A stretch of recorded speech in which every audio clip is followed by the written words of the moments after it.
नमस्कार मित्रों, राजयोग की सीरीज में आपको फिर से हम लेके चलते हैं विपरीत राजयोग। बहुत महत्वपूर्ण राजयोग है मित्रों, कहीं ना कहीं हमारे प्रारब्ध के अच्छे कर्मों का ये शुभ फल है मित्रों, क्योंकि नाम से स्पष्ट है। विपरीत का मतलब है कि हम विपरीत परिस्थितियों में भी अपने आप को किस तरह से हम तैयार करते हैं, मानसिक रूप से, शारीरिक रूप से, हर तरीके से, और हम किस तरह से उस सफलता की बुलंदियों को हम तय करते हैं।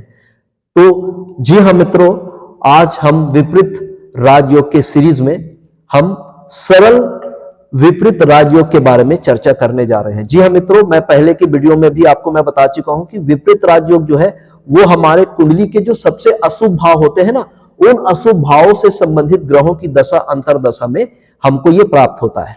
तो अशुभ भाव कौन कौन सा है मित्रों? ये जो छठवां भाव है, रोग भाव है, ये अशुभ भाव है। आठवां भाव मृत्यु भाव है, ये भी अशुभ भाव है। 12वां भाव जो हमारा व्यय का भाव है, खर्चे का भाव है, इसको भी हम अशुभ भाव की श्रेणी में रखते हैं मित्रों। तो इन्हीं अशुभ भावों के स्वामी जब इन्हीं अशुभ भावों में जाके बैठ जाते हैं तो अपनी अशुभता क्या कर देते हैं, खो देते हैं, और हमें शुभ फल प्रदान करते हैं मित्रों। जी हाँ मित्रों, अगर ये रोग भाव है, अगर रोग भाव का स्वामी मृत्यु भाव में जाएगा तो रोग की क्या हो जाएगी, मृत्यु हो जाएगी, अर्थात रोग जो है वो क्या हो जाएगा, समाप्त हो जाएगा, खत्म हो जाएगा। ये मृत्यु भाव का स्वामी है। मृत्यु भाव का स्वामी जो है वो व्यय भाव में जाएगा तो क्या हो जाएगा, मृत्यु का भय हो जाएगा, अर्थात हमें आयु का लाभ प्राप्त होगा, हमारी आयु बढ़ जाएगी। अब ये क्या है मित्रों, 12वां भाव से हम खर्च का विचार करते हैं। अगर खर्च भाव का स्वामी अगर मृत्यु भाव में चला गया तो हम मित व्ययी हो जाएंगे मित्रों। जी हाँ मित्रों, हमारे खर्चों पर नियंत्रण हो जाएगा मित्रों। तो इस तरह से ये अद्भुत राजयोग जो है हमारे शास्त्रकारों ने हमें जो है वो प्रदान किए हैं मित्रों। जी हाँ मित्रों, तो चलिए आपको हम कुंडली का विपरीत राजयोग की सीरीज में हम दूसरा राजयोग के बारे में, सरल राजयोग के बारे में आपको बताएंगे मित्रों कि ये सरल राजयोग बनता कैसे है। आइए मित्रों, आपको हम बताते हैं। जब कुंडली का अष्टम भाव, आप अष्टम भाव में आ जाइए मित्रों। जब कुंडली के अष्टम भाव का स्वामी, यहां पर अष्टम भाव में 1 नंबर की राशि लिखी हुई है, और 1 नंबर की राशि का जो स्वामी होते हैं वो मंगल देव होते हैं, जो अष्टम भाव में ही विराजित है। यदि मंगल देव अष्टम भाव में विराजित हो, अथवा मंगल देव यदि 12वें भाव में विराजित हो, अथवा मंगल देव यदि 6वें भाव में विराजित हो, तो इस तरह से जो बनने वाला जो राजयोग होगा उसको हम सरल राजयोग कहेंगे मित्रों, है ना।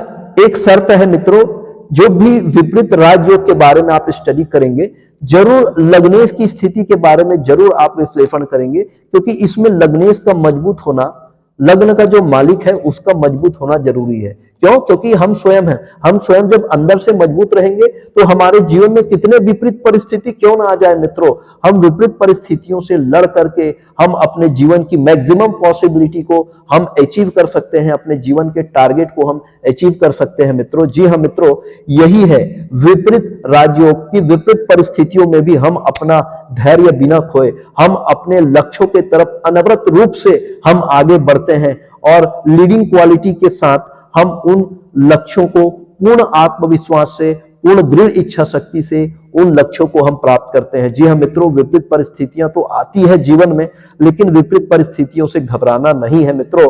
और विपरीत परिस्थिति शायद इसलिए आती है ताकि हमारे जीवन में कोई बड़ा काम हम कर सके, कोई बड़ी सफलता हम अचीव कर सके, हम अपने टारगेट को अचीव कर सके। जी हाँ मित्रों, क्योंकि यही विपरीत परिस्थिति जो है वो हमारे अंदर जुनून पैदा करता है, यही विपरीत परिस्थिति जो है वो हमें अंदर से मजबूत करता है, ताकि हम अपने लक्ष्यों को अचीव कर सके मित्रों, प्राप्त कर सके मित्रों। तो कोई भी विपरीत परिस्थितियों से बिल्कुल नहीं घबराइएगा और खूब मेहनत करिएगा, क्योंकि विपरीत परिस्थितियां ही हमारे जीवन में इसलिए आती है ताकि हम अपने मेहनत को और ज्यादा बढ़ा सके। हमारे अंदर की अगर कोई कमजोरी है, सुस्ती है, आलस्य है, तो उन सब को हम तिलांजलि दे सके मित्रों, और हम दृढ़ संकल्प लेकर के, हम आत्मविश्वास के साथ हम कोई भी काम को अगर बहुत ज्यादा ईमानदारी के साथ करेंगे मित्रों, तो निश्चित रूप से सफलता हमारे कदम चूमेगी, निश्चित रूप से हम अपने लक्ष्यों तक पहुंच पाएंगे मित्रों।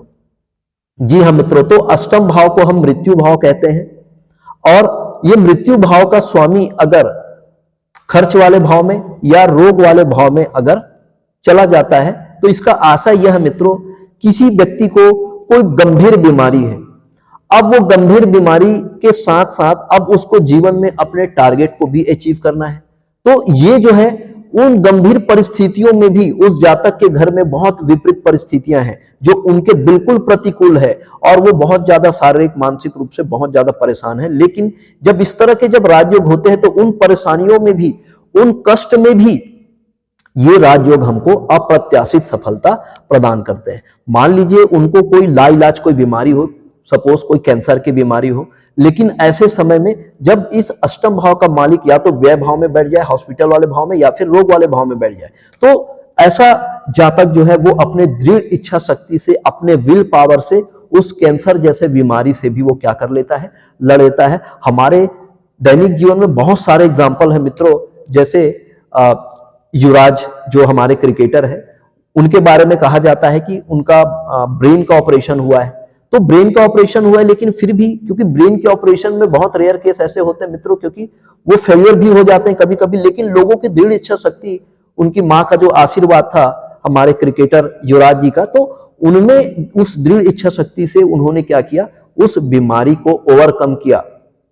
तो ऐसे बहुत सारे एग्जाम्पल हमारे जीवन में मिलेंगे मित्रों, जिससे हम अपने जीवन में घटने वाले जो घटनाएं हैं, उन घटनाओं के बावजूद भी हम अपने जीवन में अधिकतम सफलता की ऊंचाई को हम क्या कर सकते हैं, प्राप्त कर सकते हैं। जैसे अमिताभ बच्चन के बारे में तो आपने सुना ही होगा।